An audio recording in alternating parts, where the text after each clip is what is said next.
ওমর ইবনুল খাত্তাব রাদিয়াল্লাহু তাআলা বললেন, ইয়া আবু বকর, আপনি নবীজির হিজরতের সাথী হয়েছেন, গারে সুরের মধ্যে 3 দিন 3 রাত ছিলেন। ইয়া আবু বকর, আপনার এই 3 দিন 3 রাতের আমলটুকু আমি ওমর ইবনুল খাত্তাবকে দিয়ে দেন। আমার জিন্দেগির সমস্ত আমল আপনি আবু বকরের নামে আমি নবীজিকে সাক্ষী রেখে লিখে দিব। জোরে বলুন না সুবহানাল্লাহ। কেমন প্রস্তাবনা চিন্তা করুন। 3 দিনের আমল, ইয়া রাসূলুল্লাহ, আপনাকে সাক্ষী রেখে আবু বকর যে হিজরতের সময় আপনি নবীর সাথে 3 দিন 3 রাত ছিল, এই 3 দিন 3 রাতের আমল আমাকে দিয়ে দিতে বলেন, আর আমার জিন্দেগির সমস্ত আমলটুকু আমি আবু বকরের নামে লিখে দিব। জোরে বলুন না সুবহানাল্লাহ। ওমর ইবনুল খাত্তাব উনি কেমন ব্যক্তি ছিলেন। আমার নবীজি একদিন হযরতে আম্মা জান আয়েশা সিদ্দিকা রাদিয়াল্লাহু তাআলা আনহার রান মুবারকের মধ্যে বিশ্রাম করছিলেন। পূর্ণিমার চাঁদ ছিল। আমার নবীজি হযরতে আয়েশা সিদ্দিকা রাদিয়াল্লাহু তাআলা আনহাকে জিজ্ঞেস করলেন, ইয়া আয়েশা, তোমার মনে যদি কোনো প্রশ্ন থাকে আমাকে জিজ্ঞেস করতে পারো। উম্মাহাতুল মুমিনিন হযরত আয়েশা সিদ্দিকা রাদিয়াল্লাহু তাআলা আনহা বলতে লাগলেন, ইয়া রাসূলুল্লাহ, একটি প্রশ্ন অনেক দিন করব বলে চিন্তা করছি, যদি সঠিক উত্তরটা দিতে। আল্লাহ, আসমানের মধ্যে যতগুলো তারকা রয়েছে, এই তারকার চেয়ে আপনার উম্মতের মধ্যে কার আমল বেশি? খুবই সিগনিফিকেন্ট কোয়েশ্চেন। আমার নবীকে প্রশ্ন করেছেন, ইয়া রাসূলুল্লাহ, আসমানের মধ্যে যতগুলো তারকা রয়েছে, ওই তারকার চেয়ে আপনার উম্মতের মধ্যে কার আমল বেশি আমাকে একটু বলুন। খুবই আজব একটি প্রশ্ন। দেখুন, এই প্রশ্নের উত্তর দিতে হলে সর্বপ্রথম আসমানের মধ্যে কত হাজার কত লক্ষ তারকা রয়েছে সেটা আপনাকে জানতে হবে। এরপরে জানতে হবে আখির নবীর উম্মত কত হাজার কত লক্ষ কত কোটি হবে, সেটা জানতে হবে।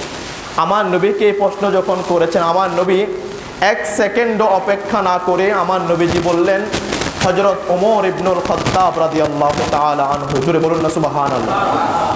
এই কথা শোনার সাথে সাথে আম্মা জান হযরত আয়েশা সিদ্দিকা মুখকে একটু মলিন করলেন, মুখটাকে একটু মলিন করলেন। উনি মনে করেছেন আয়েশা সিদ্দিকার বাবা জান হযরত আবু বকর সিদ্দিকের নাম আসবে, কারণ আবু বকর সিদ্দিক নবীর সাথে সাথে নিজের জান পর্যন্ত কোরবান করে দিয়েছে, ওনার নাম বলবে।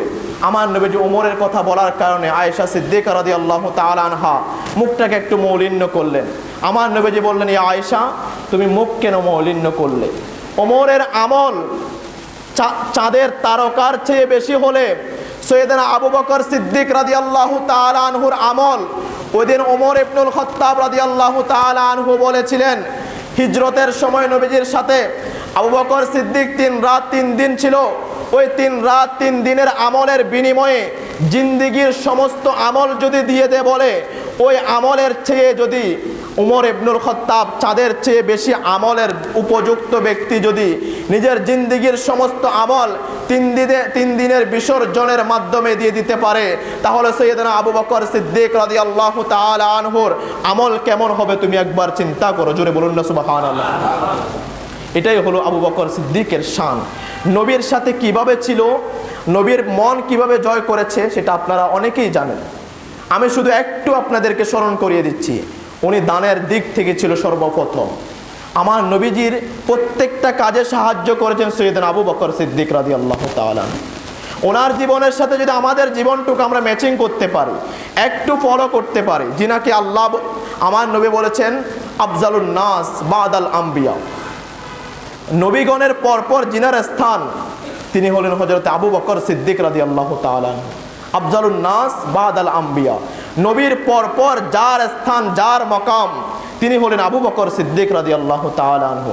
আমরা যে আজ এখানে ওনাকে আমার নবীজি বলেছেন, যে আমার উম্মতের মধ্যে যে উম্মত একজন মাত্র উম্মতও যদি আবু বকর সিদ্দিককে স্মরণ করে, ওই বান্দাকে ছাড়া আবু বকর সিদ্দিক জান্নাতে প্রবেশ করবে না।